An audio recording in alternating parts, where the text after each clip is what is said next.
Unboxing time! So this is from Comeback Kid PH. Let's open! Ooh! Medyo madami tayong produkto nandito at excited na makita nyo.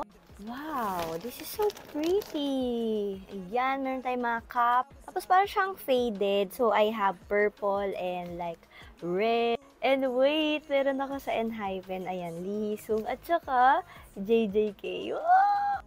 Jungkook naman tong isa. Ang ganda. Wow! Gusto ko yung style ng cup kasi kakaiba naman siya. Para siyang faded or parang acid wash. Meron sila for Enhypen, meron din sila for BTS. Ay, mga ults natin yan eh, di ba? Ayun, ang ganda. Ang ganda din ito. Yung faded na red. Ooh, ang ganda oh. Kita nyo ba? Bangtan. Tapos tingnan nyo tong harapan. Ganito yung kanya itsura. Para siyang parang jacket. Ganun.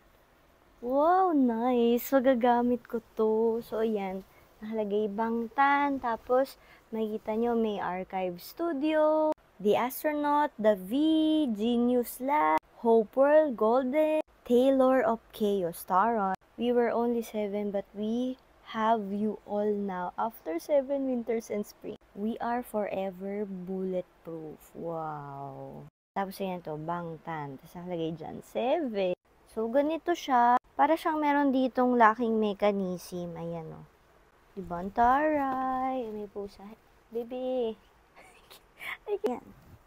Diba? Ang cute. Coach jacket pala ang tawag dito. So, they have color black. Tapos ito, color white. Pwede nyo orderin yan sa kanilang Instagram, Comeback Kid PH. O kaya sa kanilang Shopee account. So, ayan. Ang ganda. Thank you, besties! Comeback Kid PH. And super ganda talaga nitong cup. Like na like ko yung acid wash. Tapos, ganda. Let's go!